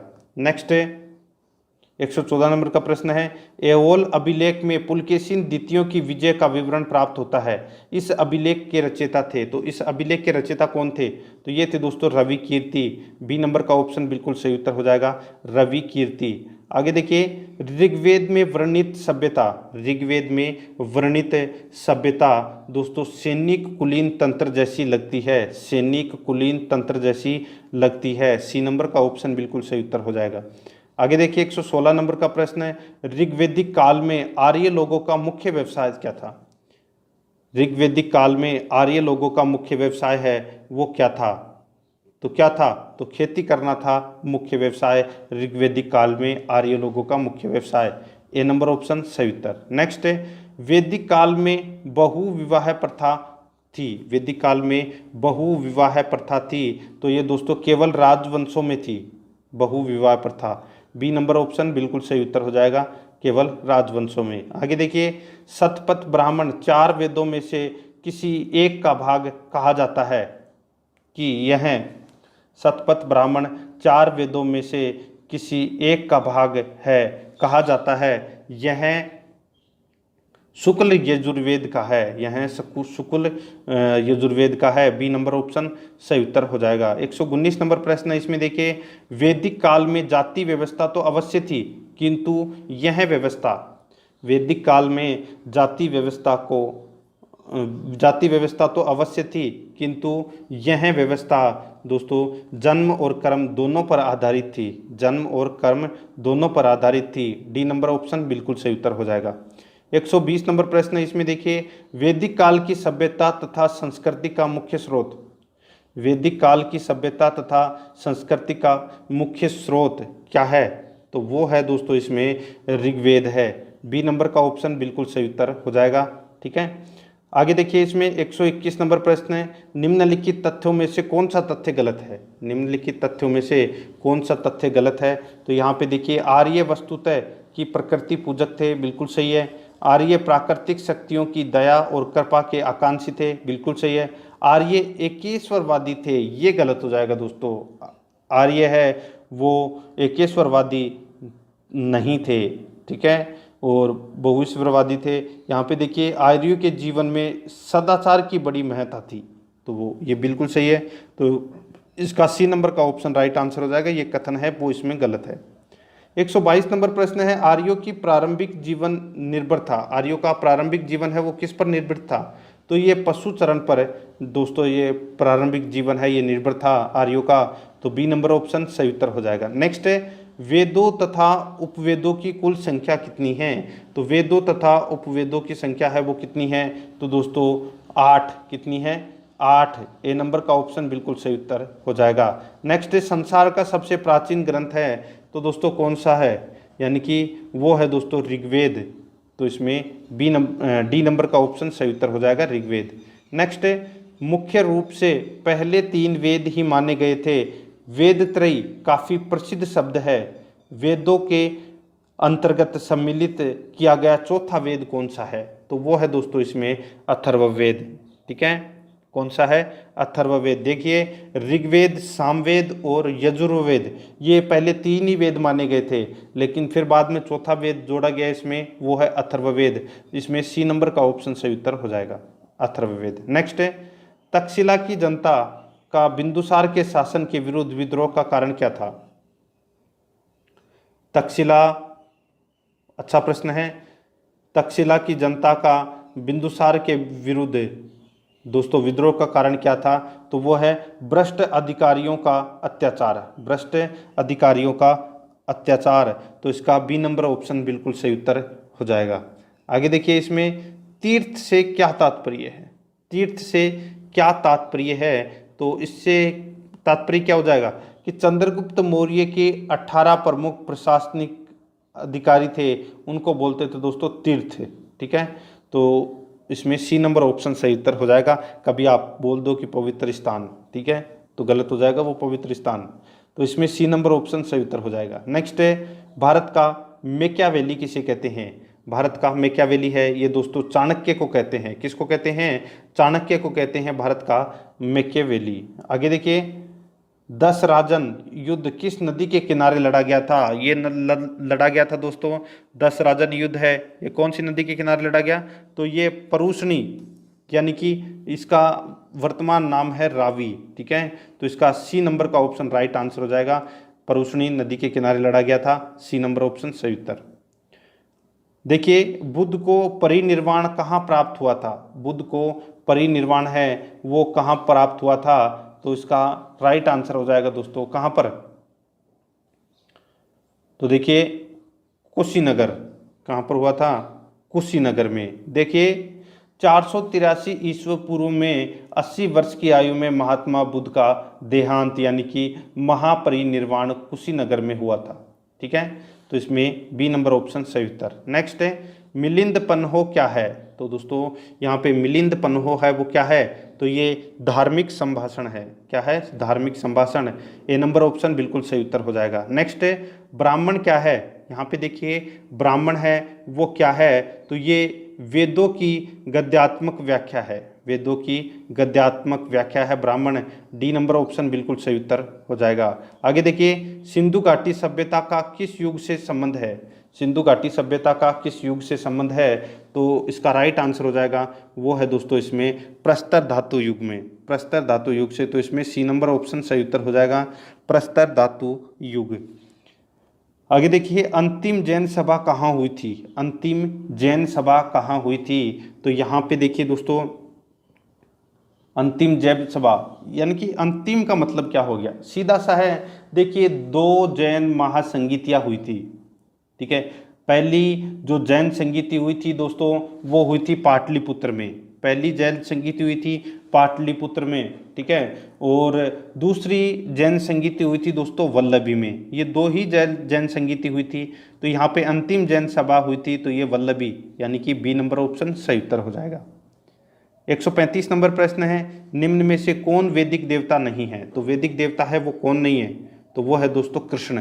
कृष्ण है, ये वैदिक देवता नहीं है। नेक्स्ट है, सिंधु सभ्यता की मुख्य विशेषता क्या थी? सिंधु सभ्यता की मुख्य विशेषता है वो क्या थी? तो वो है नगर योजना। बी नंबर ऑप्शन सही उत्तर, नगर योजना। नेक्स्ट है, आदि ग्रंथ का संकलन किसके द्वारा हुआ था? आदि ग्रंथ का संकलन है ये किसके द्वारा हुआ था? ये हुआ था दोस्तों गुरु अर्जुन देव के द्वारा। डी नंबर ऑप्शन बिल्कुल सही उत्तर हो जाएगा, गुरु अर्जुन देव। नेक्स्ट है, प्राचीन काल में कन्या के पिता को वर द्वारा एक जोड़ी बैल प्रदान करना किस विवाह के नाम से जाना जाता था? प्राचीन काल में कन्या के पिता को वर द्वारा एक जोड़ी बैल प्रदान करना किस विवाह के नाम से जाना जाता था? तो इसका राइट आंसर क्या हो जाएगा? वो है दोस्तों इसमें आर्ष विवाह। किस नाम से जाना जाता था? तो आर्ष विवाह के नाम से। डी नंबर ऑप्शन बिल्कुल सही उत्तर, आर्ष विवाह। नेक्स्ट है, प्राचीन काल में कन्या के पिता को वर द्वारा एक जोड़ी बैल प्रदान किस विवाह के नाम से किया जाता था? तो राइट आंसर हो जाएगा, इसका भी मतलब क्या हो जाएगा? आर्ष विवाह, ठीक है। आगे देखिए, नल दमयंती की कहानी का फारसी में अनुवाद करने वाला था, यानी कि नल दमयंती की फारसी भाषा में की कहानी का फारसी भाषा में अनुवाद है वो किसने किया था? तो ये किया था दोस्तों फेजी ने। बी नंबर ऑप्शन सही उत्तर हो जाएगा, फेजी। नेक्स्ट है 141 नंबर प्रश्न है, इसमें देखिए, प्राचीनतम भारतीय सिक्के निम्नलिखित में से किसके पहले के नहीं हैं? प्राचीनतम भारतीय सिक्के निम्नलिखित में से किसके पहले के नहीं हैं? तो इसका राइट आंसर हो जाएगा, वो है दोस्तों इसमें यह लैकुलिस का जन्म स्थान। सॉरी, देखिए यहाँ पे क्या पूछा है कि प्राचीन भारतीय सिक्के निम्नलिखित में से किसके पहले के नहीं हैं? तो किसके पहले के नहीं हैं? तो वो है 5वीं शताब्दी ईस्वी पूर्व के नहीं हैं। बी नंबर ऑप्शन बिल्कुल सही उत्तर हो जाएगा। नेक्स्ट है, आगे देखिए, शैव धर्म के इतिहास में कार्यावरोहण का क्या महत्व है? शैव धर्म के इतिहास में कायारोहण का क्या महत्व है? तो दोस्तों क्या महत्व है?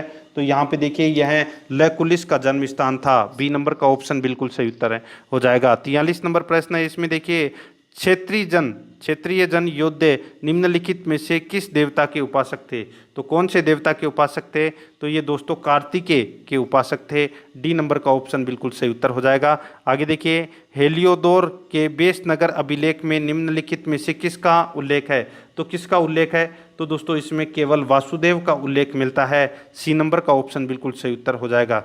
आगे देखिए, निम्नलिखित में से किसका राज्य जैन धर्म मामले यानी कि जैन धर्म मानने वाले तथा जैन धर्म का निर्माण करने वाले धनाढ़ व्यापारियों के लिए विख्यात था? तो इसका राइट आंसर हो जाएगा, वो है दोस्तों इसमें चालुक्य, ठीक है। बी नंबर का ऑप्शन बिल्कुल सही उत्तर हो जाएगा। नेक्स्ट है, ऐसी मान्यता है कि जैनों के मूल आगम में थे। ऐसी मान्यता है कि जैनों के मूल आगम में थे। तो दोस्तों कितने अंग? तो इसमें 12 अंग थे। डी नंबर का ऑप्शन सही उत्तर हो जाएगा। नेक्स्ट है, जैन दर्शन का निम्नलिखित में से किसके निकट का साम्य है? तो किसके निकट का साम्य है? तो ये है दोस्तों योगाचार का। तो इसमें डी नंबर का ऑप्शन बिल्कुल सही उत्तर हो जाएगा, योगाचार। नेक्स्ट है, निर्ग्रंथ शब्द का संबंध निम्नलिखित में से किससे है? निम्नलिखित में से किससे है? तो ये दोस्तों जैन से है। सी नंबर ऑप्शन बिल्कुल सही उत्तर हो जाएगा। आगे देखिए, असत्य कथन इंगित कीजिए। तो यहाँ पे असत्य कथन कौन सा है? देखिए दोस्तों, यहाँ पे मेही में भवन निर्माण में पक्की ईंटें प्रयुक्त हुई थी। ये दोस्तों इसमें गलत हो जाएगा, ये कथन है ये यहाँ पे असंगत है, ठीक है। बाकी के 3 हैं वो इसमें बिल्कुल सही कथन है। आगे देखिए 150 नंबर प्रश्न है, उत्खनन के दौरान पाए गए उत्खनन के दौरान पाए गए बांटों में एक रूपता नहीं है, अनेक प्रकार के बांटों में सर्वाधिक बांट किस प्रकार के प्राप्त हुए हैं। तो सर्वाधिक बांट है ये कौन से प्रकार के प्राप्त हुए हैं, तो ये दोस्तों धनाकार प्रकार के प्राप्त हुए हैं। सी नंबर का ऑप्शन इसका बिल्कुल सही उत्तर हो जाएगा।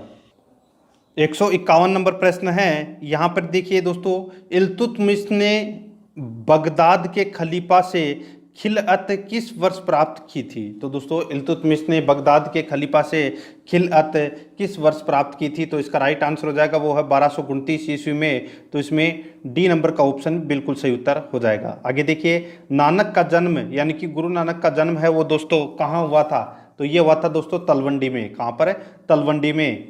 बी नंबर का ऑप्शन बिल्कुल सही उत्तर हो जाएगा। आगे देखिए, चंदेल शासकों की राजधानी क्या थी, तो चंदेल शासकों की राजधानी थी दोस्तों महोबा।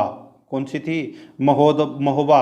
आपने सुना होगा दोस्तों, पृथ्वीराज चौहान तृतीय के समय महोबा का शासक था परमर्दी देव, और परमर्दी देव के दो वीर सेना नायक थे जिसका नाम था दोस्तों आला और उदय। ये दोस्तों उस युद्ध में दोस्तों मारे गए थे। ठीक है, तो इसमें बी नंबर ऑप्शन सही उत्तर हो जाएगा। नेक्स्ट है, विजयनगर का दूसरा नाम क्या था, तो विजयनगर का दूसरा नाम क्या था, तो वो था दोस्तों हम्पी। बी नंबर का ऑप्शन बिल्कुल सही उत्तर हो जाएगा, हम्पी। आगे देखिए, खानवा के युद्ध में बाबर का प्रतिद्वंदी कौन था, तो बाबर का प्रतिद्वंदी था दोस्तों इसमें राणा सांगा। ए नंबर का ऑप्शन बिल्कुल सही उत्तर हो जाएगा, राणा सांगा। आगे देखिए, पृथ्वीराज चौहान ने मोहम्मद गौरी को किस वर्ष हराया था, तो कौन से वर्ष हराया था पृथ्वीराज चौहान ने मोहम्मद गौरी को, तो 1191 ईस्वी में तराइन का प्रथम युद्ध हुआ था और इस युद्ध में पृथ्वीराज चौहान ने मोहम्मद गौरी को हराया था। ठीक है, तो इसमें डी नंबर का ऑप्शन बिल्कुल सही उत्तर हो जाएगा।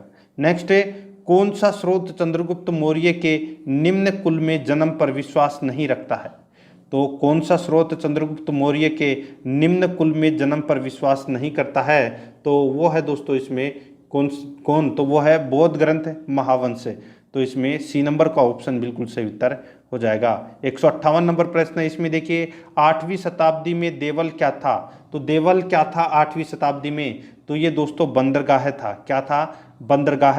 बी नंबर का ऑप्शन सही उत्तर हो जाएगा, बंदरगाह। आगे देखिए, किस राजा के पास अशोक ने राजदूत नहीं भेजा था, किस राजा के पास अशोक ने राजदूत नहीं भेजा था, तो इसका राइट आंसर हो जाएगा वो है दोस्तों देखिए, मार्क्स के पास में भेजा था, एंटीगोनस गोनोटोस के पास में भेजा था, टालेमी फिलोडेल्फस तो इसके पास में भेजा था, लेकिन यूथिडेमोस के पास में नहीं भेजा था। तो इसमें ए नंबर का ऑप्शन बिल्कुल सही उत्तर हो जाएगा। नेक्स्ट है, गार्गी संहिता में किस विदेशी आक्रमण का उल्लेख है, गार्गी संहिता में किस विदेशी आक्रमण का उल्लेख है, तो दोस्तों यवन आक्रमण का उल्लेख है। बी नंबर ऑप्शन बिल्कुल सही उत्तर हो जाएगा। 161 नंबर प्रश्न है, खजुराहो मंदिर किन राजाओं द्वारा निर्मित कराए गए हैं, तो खजुराहो के मंदिर हैं ये दोस्तों महोबा के चंदेल शासकों के द्वारा दोस्तों खजुराहो मंदिरों का निर्माण करवाया गया है। तो इसमें सी नंबर का ऑप्शन बिल्कुल सही उत्तर हो जाएगा। आगे देखिए, मामल्लपुरम किस लिए प्रसिद्ध है, तो इसमें देखिए मामल्लपुरम किस लिए प्रसिद्ध है, तो दोस्तों ये किस लिए प्रसिद्ध है, तो ये शिलाखंडों से निर्मित मंदिर के लिए प्रसिद्ध है। शिलाखंडों से निर्मित मंदिर के लिए सी नंबर का ऑप्शन बिल्कुल सही उत्तर हो जाएगा। नेक्स्ट है, चीनी यात्री फायान किस भारतवर्ष किस उद्देश्य से आया था, चीनी यात्री फायान भारतवर्ष किस उद्देश्य से आया था, तो ये आया था दोस्तों वो है प्रमाणिक बौद्ध ग्रंथों को एकत्रित करने। ठीक है, प्रमाणिक बौद्ध ग्रंथों को एकत्रित करने के लिए चीनी यात्री फायान है वो चंद्रगुप्त द्वितीय के शासनकाल में भारत आया था। तो इसमें डी नंबर ऑप्शन सही उत्तर हो जाएगा। नेक्स्ट है, मेहरौली स्तंभ अभिलेख का चंद्र किसे माना जाता है, मेहरौली स्तंभ अभिलेख का चंद्र किसे माना जाता है, तो ये माना जाता है दोस्तों किसे, तो चंद्रगुप्त द्वितीय को। सी नंबर का ऑप्शन सही उत्तर हो जाएगा, चंद्रगुप्त द्वितीय को। आगे देखिए, महासत्रप रुद्रदामन की उपलब्धियों पर कौन सा अभिलेख प्रकाश डालता है, महाक्षत्रप रुद्रदामन की उपलब्धियों पर कौन सा अभिलेख प्रकाश डालता है? तो इसका राइट आंसर हो जाएगा वो है जूनागढ़ का गिरनार अभिलेख। जूनागढ़ का गिरनार अभिलेख, डी नंबर का ऑप्शन बिल्कुल सही उत्तर हो जाएगा। नेक्स्ट है, वातापी किसकी राजधानी थी? तो वातापी है ये किसकी राजधानी थी? तो ये चालुक्य राज्य की राजधानी थी वातापी, डी नंबर का ऑप्शन बिल्कुल सही उत्तर हो जाएगा। आगे देखिए, समुद्रगुप्त की धर्म विजय के समय कौशल का राजा कौन था? समुद्रगुप्त की धर्म विजय के समय कौशल का राजा कौन था? तो दोस्तों कौन था कौशल का राजा? तो वो था दोस्तों महेंद्र। कौन था? महेंद्र, ए नंबर ऑप्शन सही उत्तर। नेक्स्ट है, राजतरंगिणी किसने लिखी थी? तो राजतरंगिणी लिखी थी दोस्तों कल्हण ने। किसने? कल्हण ने, ए नंबर ऑप्शन बिल्कुल सही उत्तर। नेक्स्ट है, हर्ष के साम्राज्य की दक्षिणी सीमा निम्नलिखित में से किसने परिसीमित की थी?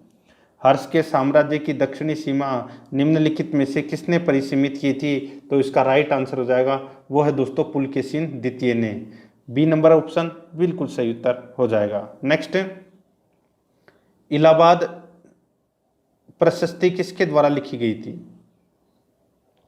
इलाहाबाद प्रशस्ति है ये दोस्तों हरिसेन के द्वारा रचित है, तो इसमें सी नंबर ऑप्शन सही उत्तर। नेक्स्ट है, भारतीय नेपोलियन किसे कहा जाता है? तो ये कहा जाता है दोस्तों समुद्रगुप्त को भारतीय नेपोलियन कहा जाता है। आगे देखिए, आर्यभट्ट कौन था? आर्यभट्ट है वो कौन था? तो ये खगोल शास्त्री था, बी नंबर का ऑप्शन बिल्कुल सही उत्तर हो जाएगा। नेक्स्ट है, हर्षचरित्र किसने लिखा था? तो हर्षचरित्र है ये दोस्तों बाणभट्ट ने लिखा था, डी नंबर ऑप्शन सही उत्तर। कनिष्क के राज्यारोहण की सही तिथि क्या थी? कनिष्क के राज्यारोहण की सही तिथि है वो क्या थी? तो 78 ईस्वी। ठीक है, तो यहाँ पे देखिए 78 ईस्वी, तो इसका राइट आंसर इसमें ए नंबर का ऑप्शन बिल्कुल सही उत्तर हो जाएगा। नेक्स्ट है, निम्न में से कौन सा सिद्धांत जैन धर्म के सिद्धांतों के अनुकूल नहीं है? तो जैन धर्म के सिद्धांतों के अनुकूल कौन सा सिद्धांत नहीं है? तो यहाँ पे देखिए, आत्मा की शुद्धि शरीर को कष्ट देने से होती है, बिल्कुल सही है।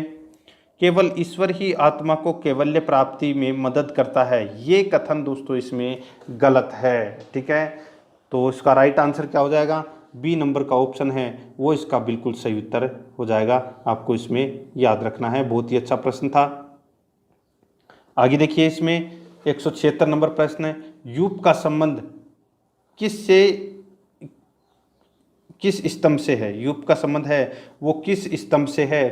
तो ये दोस्तों यज्ञ स्तंभ से है यूप का संबंध, बी नंबर ऑप्शन बिल्कुल सही उत्तर हो जाएगा। आगे देखिए, चित्रित दूसर मध्यभांड का संबंध किस काल से है?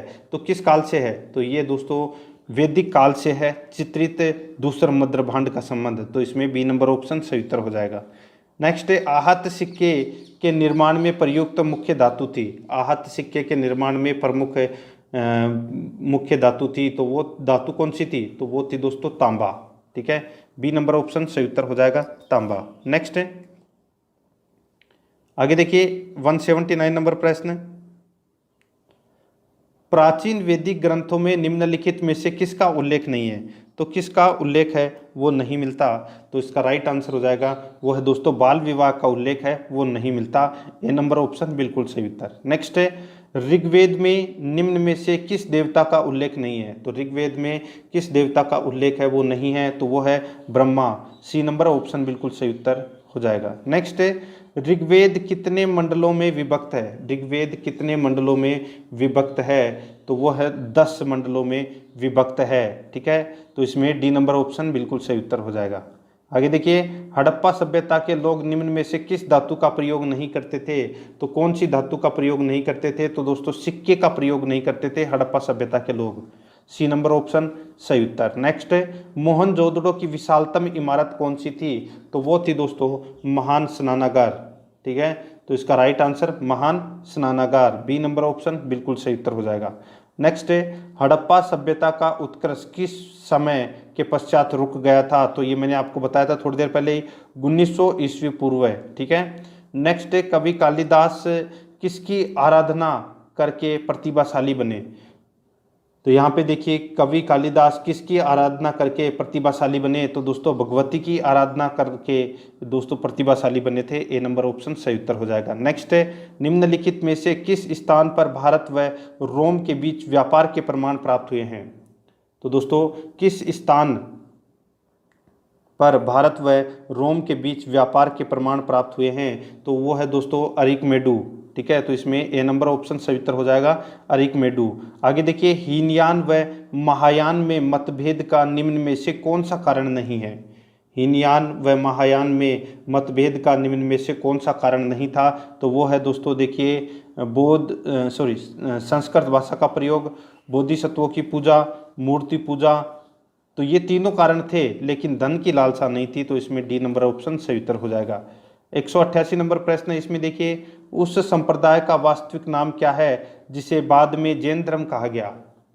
जिसे बाद में जैन धर्म कहा गया तो वो है निर्ग्रंथ। डी नंबर ऑप्शन बिल्कुल सही उत्तर हो जाएगा निर्ग्रंथ। आगे देखिए, महावीर को परम ज्ञान की प्राप्ति किस स्थान पर हुई थी। महावीर को परम ज्ञान की प्राप्ति किस स्थान पर हुई थी, तो ये हुई थी दोस्तों कहाँ पर, तो जाम्बिक ग्राम में, जाम्बिक ग्राम में। बी नंबर ऑप्शन बिल्कुल सही उत्तर हो जाएगा। नेक्स्ट है, निम्नलिखित में से कौन सा सिद्धांत उपनिषद से संबंधित नहीं है। तो कौन सा सिद्धांत है ये उपनिषद से संबंधित नहीं है, तो वो है दुख सिद्धांत है।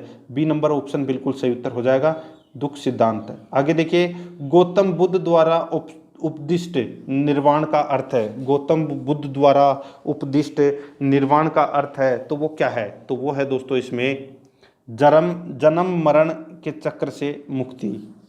जन्म मरण के चक्र से मुक्ति। बी नंबर ऑप्शन सही उत्तर हो जाएगा। नेक्स्ट है, द्वितीय संगम का स्थान था। तो दोस्तों द्वितीय संगम का स्थान है वो कौन सा था, तो वो था दोस्तों कपालपुरम। कौन सा, कपालपुरम। सी नंबर का ऑप्शन बिल्कुल सही उत्तर कपालपुरम। नेक्स्ट है, सिंध सभ्यता के लोग निम्न में से किसकी खेती नहीं करते थे।